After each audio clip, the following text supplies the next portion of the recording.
आज हम एक ऐसी तबाही की बात करने वाले हैं जो सिर्फ दुनिया को नहीं बल्कि इंसानी दिमाग और रिश्तों को अंदर तक हिलाकर रख देती है।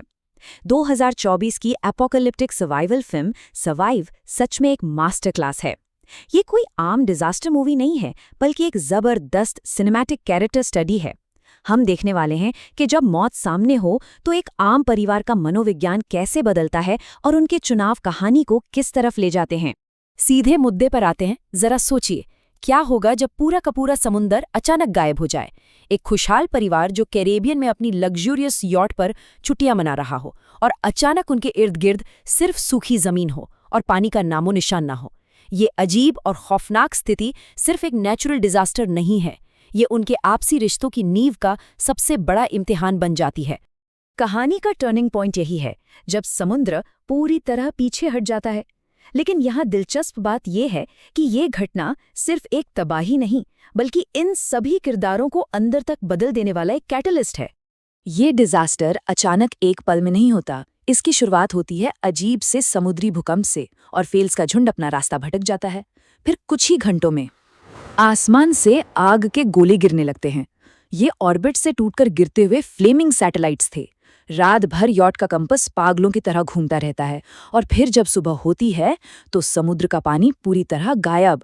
असल में धरती के मैग्नेटिक पोल्स बदल रहे थे। एक ऐसी अपोकलिप्टिक घटना जो आखिरी बार 7 लाख साल पहले देखी गई थी। पूरा का पूरा सिनेरियो लिटरली रोंगटे खड़ी कर देता है। इस तबाही से पहले और बाद के कॉन्ट्रास्ट को देखिए।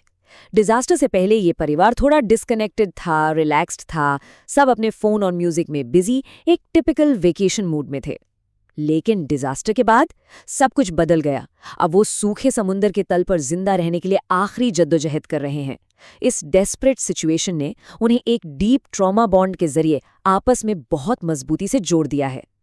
अब आते हैं इस परिवार के पिता टॉम पर। अगर हम सर्वाइवल ट्रोप्स को एनालाइज करें तो टॉम एक क्लासिक सेल्फलेस पेट्रियार्क यानी निस्वार्थ रक्षक है, पर आगे चलकर यही उसकी सबसे बड़ी और जानलेवा कमजोरी बन जाती है। फिल्म में ये देखना बहुत फैसिनेटिंग है कि कैसे सर्वाइव इन पुराने पितृसत्तात्मक यानी पेट्रियार्कल ट्रोप्स को पूरी तरह तोड़ देती है। पहले बात करते हैं द डिप्लोमेट ट्रोप की। टॉम एक लंगड़ाते हुए हथियारबंद अनजान शख्स को शांति से पानी ऑफर करता है। नतीजा, उस पर बुरी तरह हमला होता है।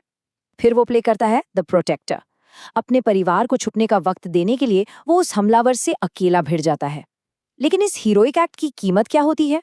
उसे एक हार्पून लगता है और वो बड़ी बेरहमी से मारा जाता है। इस ब्रूटल रियलिटी में टॉम का अच्छा बनने का चुनाव बिल्कुल गलत साबित होता है। कहानी में एक मोमेंट आता है जब टॉम और उसकी पत्नी जूलिया रेडियो पर कैप्टन नोआ से बात करते हैं और कहते हैं, प्लीज सेव आवर चिल्ड्रन, कृपया हमारे बच्चों को बचा लीजिए।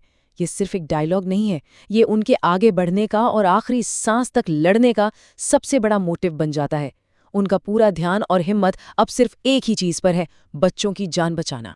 टॉम के बाद कहानी का पूरा वेट आ जाता है जूलिया पर। एक टिपिकल फिक्रमंद माँ से लेकर एक रिलेंटलेस बैटल हार्डन सर्वाइवर बनने तक का उसका सफर इस फिल्म का सबसे पावरफुल हिस्सा है। जूलिया का ट्रांसफॉर्मेशन बिल्कुल विसरल और हैरान कर देने वाला है। सोचिए, पहले वो अपने बच्चों को छुपाती है और उस हमलावर से हैंड टू हैंड फाइट करती है। फिर वो अटैकर के कुत्ते को मारती है और एक फ्लेयर गन का यूज करके उस आदमी को जला देती है। बात यही खत्म नहीं होती। एक क्रैश्ड प्लेन के पास वो घाट लगाती है और उस पीछे पड़े शख्स को चाकू से तब तक मारती है जब तक वो मर नहीं जाता। और एक सीन तो सच में हिला देने वाला था। जब एक म्यूटेंट केकड़ा उसे बुरी तरह काट लेता है तो खून रोकने के लिए वो अपने ही मरे हुए पति के लाइटर से अपने वुंड को जलाती है। ये उसकी इनसेन पेन टॉलरेंस और डेस्परेट विल पावर को दिखाता है। सर्वाइवल सिनेमा में इस कैरेक्टर आर्क को द फाइनल गर्ल ट्रोप कहा जाता है। ये वो आखिरी फीमेल सर्वाइवर होती है जो खतरे का सामना करती है और जिसका साइकोलॉजिकल और फिजिकल बदलाव काफी डीप होता है। जूलिया ने इस ट्रोप को एक नए लेवल पर पहुंचा दिया है। अपने बच्चों को बचाने की मटर्नल डेस्परेशन उसे एक अल्टीमेट मामा बेयर आर्केटाइप बना देती है। अब उन बच्चों के बारे में बात करते हैं, कैसी और बेन। इस एक्सट्रीम ट्रॉमा ने उन्हें भी हमेशा के लिए बदल दिया। उनकी मासूमियत छिन जाती है और अचानक से उन्हें बहुत बड़ी जिम्मेदारियां उठानी पड़ती हैं। कैसी के आखिरी हीरोइज्म को समझने के लिए उसका शुरुआती रवैया देखना जरूरी है।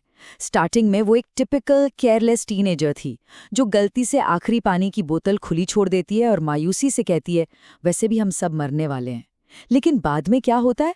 जब एक भयानक रॉक स्लाइड होती है तो वो अपनी माँ की बात ना मानते हुए उन्हें अकेले छोड़ने से इनकार कर देती है।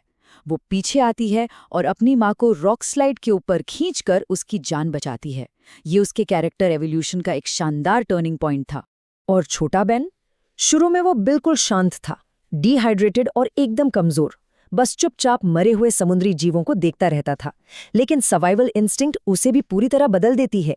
क्लाइमैक्स तक आते आते वही डरा हुआ बच्चा एक गन उठाता है और एक्टिव कवर फायर देने लगता है ताकि उसका परिवार आगे बढ़ सके। ये शिफ्ट छोटा जरूर है पर कहानी में काफी बड़ा इम्पैक्ट डालता है। और फिर आता है इस तबाही भरी कहानी का climax, the final submarine escape. जब मैग्नेटिक पोल्स एक बार फिर से बदलने वाले हैं, तब इनके फैसलों का आखिरी और सबसे खतरनाक इम्तिहान शुरू होता है। 3, सिर्फ 3, ये एक छोटा सा नंबर क्लाइमैक्स की पूरी टेंशन को बढ़ा देता है। एक टिकिंग क्लॉक चल रही है और हार्श रियलिटी ये है कि कैप्टन नोआ की उस स्ट्रैंडेड सबमरीन में अब सिर्फ 3 लोगों के ही अंदर आने की जगह बची है। ये फाइनल सीक्वेंस कंप्लीटली फ्रैंटिक और इनके सर्वाइवल इंस्टिंक्ट्स का अल्टीमेट टेस्ट है। सबसे पहले एक मैसिव रॉक स्लाइड पूरे परिवार को अलग कर देती है। फिर कैसी ऑर्डर ना मानते हुए वापस जूलिया को बचाने दौड़ती है। उधर बेन उन पागल ऑक्सीजन क्रेज्ड म्यूटेटेड आर्थ्रोपॉड्स पर धड़ाधड़ गोलियां चलाता है और आखिरकार पूरा परिवार किसी तरह सबमरीन का हैच लॉक करने में कामयाब हो जाता है। ठीक उसी पल जब समुद्र का पानी पूरी ताकत और भयानक लहरों के साथ वापस लौट आता है। Literally nail biting stuff. Film का आखिरी शॉट बहुत कुछ सोचने पर मजबूर करता है। एक तबाह हो चुके शहर में रुकी हुई सबमरीन। इस एक्सप्लेनर को खत्म करते हुए एक बहुत गहरा सवाल पीछे छूट जाता है। क्या इस अपोकलिप्स को सर्वाइव करना सच में एक जीत थी, या फिर ये किसी और भी अंधेरी खौफनाक कहानी की सिर्फ एक ब्रूटल शुरुआत है? जिंदा रहने की कीमत क्या होती है, इस पर ध्यान जरूर दीजिएगा।